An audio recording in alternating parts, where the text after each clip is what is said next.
Former DRC Presidential candidate Professor Noel Tshiani joins us now to talk about this. A very good evening to you, Professor. Thank you so much for speaking to us. So the East African Community Regional Bloc is convening this meeting in Nairobi to discuss how to solve the political, security and social problems plaguing particularly the Eastern DRC. It's done so for decades, but so have there been many peace talks by different RECs or even just political players. What would be different about these talks?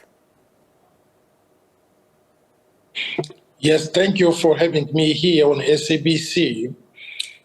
Indeed, there has been many years that Congo has been exposed to these rebels' attack in the east, creating insecurity for our population and killing many people. As you know, since 1994, there have been almost 10 million Congolese killed over those issues in Eastern Congo because of insecurity created, as a matter of fact, by some of the neighboring countries.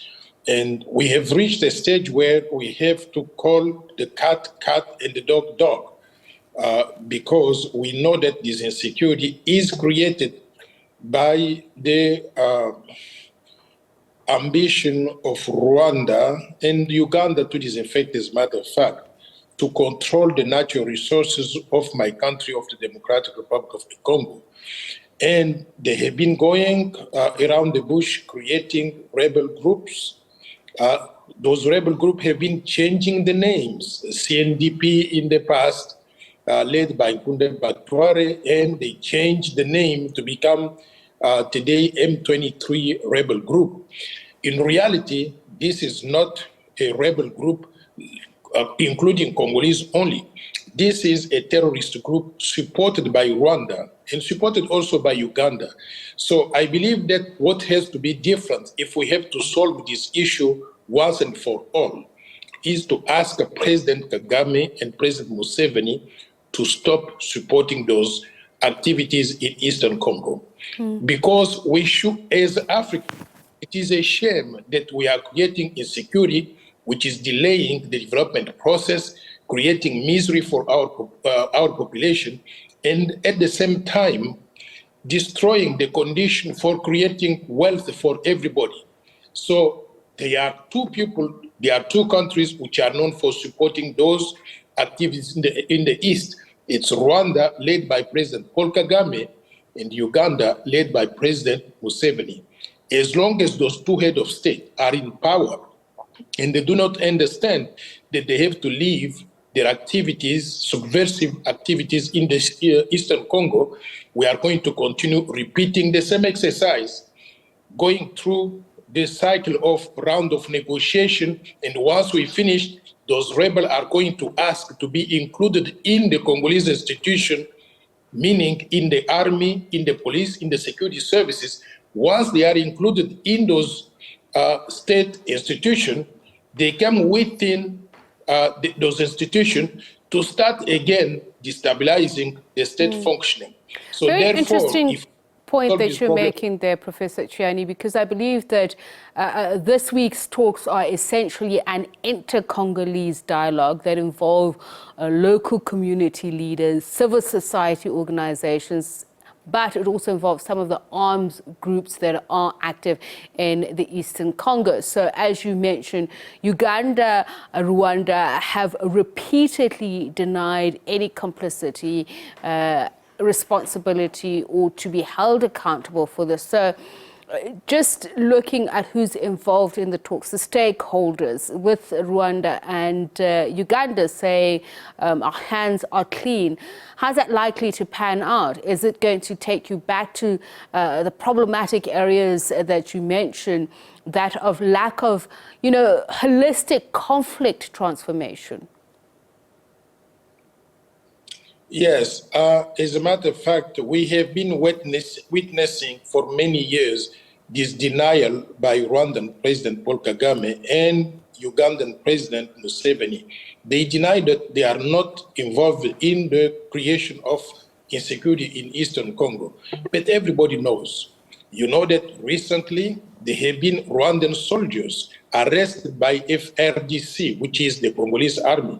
They arrested them in the Congo, and which shows that very clearly Rwanda not only is sponsoring terrorist activities in Eastern Congo, but they are creating those terrorist activities. I will give an example.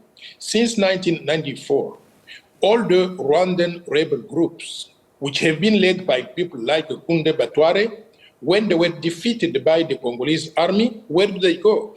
They go and reside peacefully in Rwanda or in Uganda, reorganize themselves for next round again of attacks.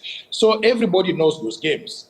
The United Nations have done the investigation and concluded that Rwanda and Uganda have been supporting those the so-called rebels, because they are in reality Rwandan soldiers who have been sent to come and destabilize my country. So we have, as Africans, to reach a stage where we have to tell to Rwanda, enough is enough. Stop it, get out of the Congo, and leave the Congolese people alone so that we can concentrate on the development of our country, development of the region, creating opportunities for all the Africans, including the Congolese. All right, so the East African community says Congo needs to implement political and institutional reforms that will make it conducive to defeat and disarm the armed groups. We've seen former Kenyan President Uhuru Kenyatta, who is the bloc's peace envoy, say the Congolese people need to own the peace process and address the real insecurity problems in Ituri, North and South Kivu, and 2 other provinces. Does the Democratic Republic of Congo have the requisite leadership to stick to this, give ownership to the people of the Democratic Republic of Congo, particularly in the East, over how this process unfolds?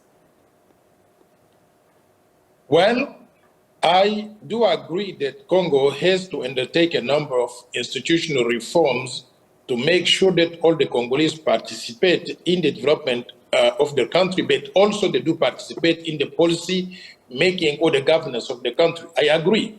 But at the same time, let's not close the eyes of what is happening in Rwanda. President Paul Kagame, since he came to power, he has just been chasing after the Hutu. The majority of the Rwandan population, they have been chased out by President Kagame. He's killing them like dogs. And he does not organize the real reforms that the Rwandan society or Rwandan political system needs. But he keeps blaming the Congo. I would like to say this. Let's agree that everyone has to accept his own rebels, his own, the dialogue with all those factions which have been fighting the regime for many, many years. If Rwanda does that, Uganda does that, and Congo does that in the Congo, we can have peace in the region. But if they keep focusing on the Congo, they are just running behind what has to be done. They are denying what has to be done so that Rwanda, Uganda can have also peace, lasting peace, the same way as the Congo needs to have lasting peace also at home. Thank you so much for speaking to us, Professor Noël Tshiani. And of course, we will continue trying to solicit response from the embassies of Rwanda and Uganda.